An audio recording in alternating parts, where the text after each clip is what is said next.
termasuk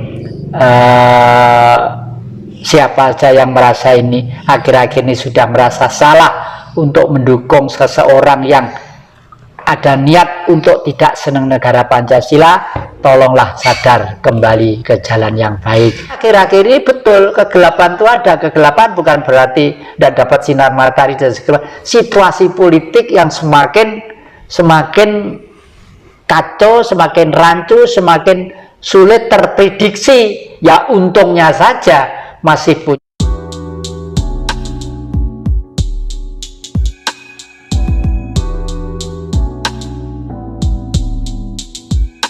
Mengaku spiritual, tapi masih sering menganggap spiritual yang beda dengan dirinya itu keliru, salah, kurang jangkep, dan lain sebagainya. Padahal harusnya kan tidak begitu yang jati. Ya syukurlah banyak orang yang menganggap dirinya spiritual. Paling tidak seseorang itu berusaha untuk berjalan dengan baik, hidup dengan baik. Tapi seyogianya kalau sudah berani menggunakan cap spiritual, itu tidak boleh melemahkan, menjelekkan, mengkonotasikan pihak lain itu belum spiritual. Karena apa? Nama saja spirit. Spirit itu artinya jiwa. Jiwa manusia tidak sama. Kakek ini sekeluarga dengan istri kakek, dengan anak kakek, dengan cucu kakek, untuk mengangkat spiritual, kalau mengangkat Tuhan gitu ya nggak sama kemampuannya. Ya kalau misalnya ini misal loh ya, jangan dikonotasikan yang real. Misalnya Tuhan itu 100 kilo, ada yang kemampuannya cuma 10 kilo, ada 20 kilo, ada 5 kilo. Itu semua adalah kemurahan ya, dan itu harus disebarkan supaya tidak saling nuding. Itulah sebabnya Bung Karno menaruh sila yang pertama, ketuhanan yang Maha Esa. Jadi Tuhan itu hanya satu, hanya Esa, satu ya. Ketuhanan itu semua menuju ke yang satu. Makanya bangsa ini harus dihimpun dengan baik supaya manusianya itu hidupnya layak.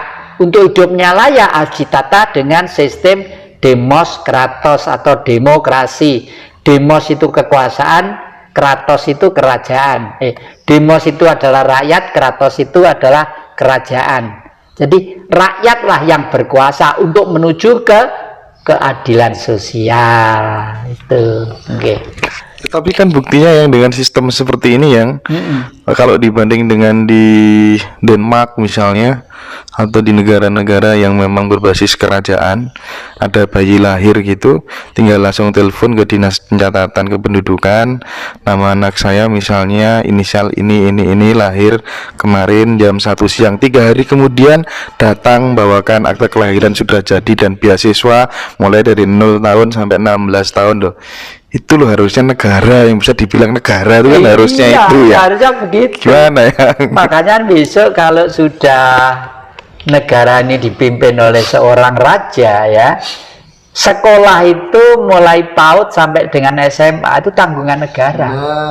Karena apa? Loh, bondo di Republik Indonesia itu loh, dari Irian saja kekayaan 1 hari bisa untuk menghidupi bangsa Indonesia 1 minggu, 1 hari bisa untuk menghidupi belum di Ternate, belum di Bacan, belum di ini dan sebagainya, belum di Kalimantan dan lain sebagainya. Lah, oleh karena itu sampai contoh Amerika itu memang gembong-gembongnya kapitalis, tapi pola pikirnya itu masih indah loh. Amerika itu begini cara hidupnya ya.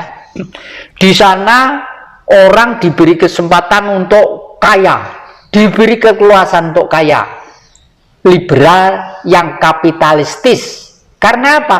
Karena hanya orang kayalah yang patut membayar pajak ya. Dan pajak itu diberikan ke siapa? Diberikan kepada rakyatnya, kepada manusia. Oleh karena itu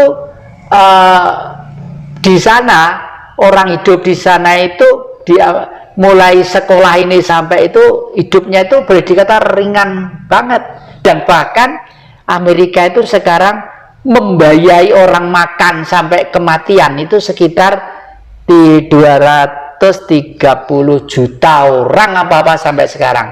Saya punya teman 10 tahun di Amerika, sekarang hidup lagi di Malang ini. Beliau itu hidup di sana 10 tahun. Tiap bulan sekarang tuh disupport oleh Amerika. Mungkin untuk beli pulsa PLN, kayak pulsa untuk bensin hidup.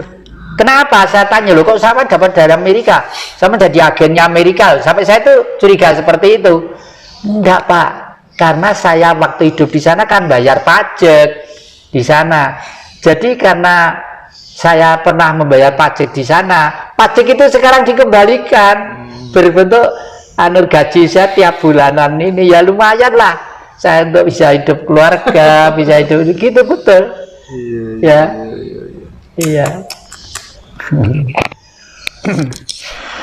Iyalah, jadi apa, kalau misalnya andai kata kemudian kita ini tidak terikat oleh sistem perekonomian, aturan main internasional gitu kan enak, yang bikin mata uang lagi sendiri khusus untuk pembangunan di Indonesia. Kalau yang rupiah udah terlanjur ya sudah ikut sana.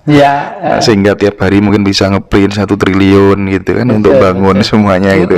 Itu kan tata cara mengelola negara yang benar, itu sebenarnya yang perlu dipelajari. Ya, bagaimanapun duit itu mempunyai beberapa fungsi ya.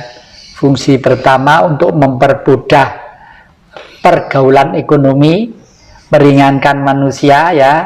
Kalau dulu kan barter, kursi saya itu ditukar apa gitu, ngotong-ngotong sana, tukar beras, gorong lagi sih. Nah sekarang dengan uang itu sudah bisa mewakili segalanya. Sekaligus kalau saya malah rapi lagi, saya nggak bawa dompet.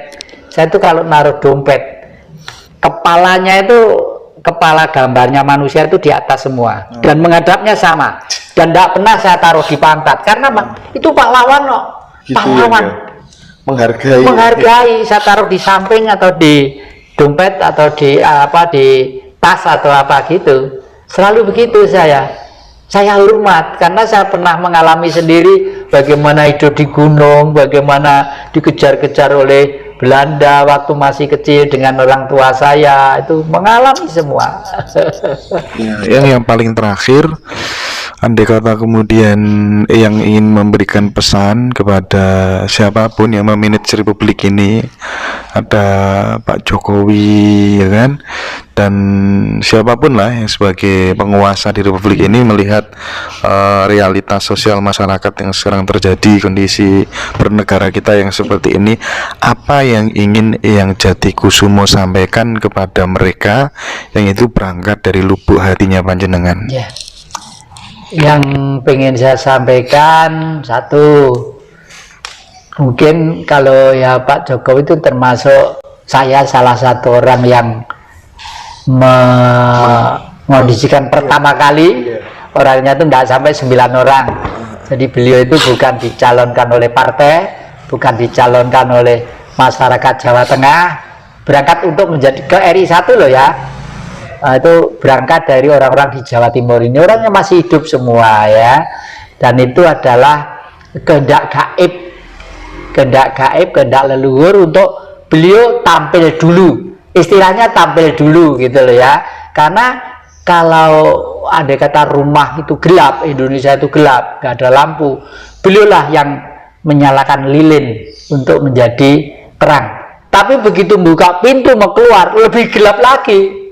Nah, ternyata akhir-akhir ini betul, kegelapan itu ada. Kegelapan bukan berarti tidak dapat sinar matahari dan segala. Situasi politik yang semakin kacau, semakin rancu, semakin sulit terprediksi. Ya untungnya saja masih punya TNI dan Polri yang memegang teguh Sabta Marga, sehingga punya inisiatif untuk ambil tindakan preventif. Karena itu perintah atasan. Kalau atasan yang bagaimanapun yang mengomandokan ya mudah-mudahan harapan saya, bayangan saya memang beliau Pak Jokowi.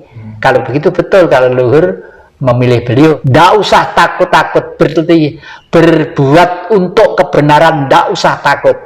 Karena kebenaran itu yang memilih hanya Sang Maha Pencipta. Ya, apapun saja, tidak akan bisa melawan kebenaran sejati. Terima kasih, mudah-mudahan Pak Joko Widodo sekeluarga dikaruniai kesehatan, bapak-bapak TNI Polri dan siapa saja semua dikaruniai kesehatan, termasuk siapa saja yang merasa ini akhir-akhir ini sudah merasa salah untuk mendukung seseorang yang ada niat untuk tidak senang negara Pancasila, tolonglah sadar kembali ke jalan yang baik.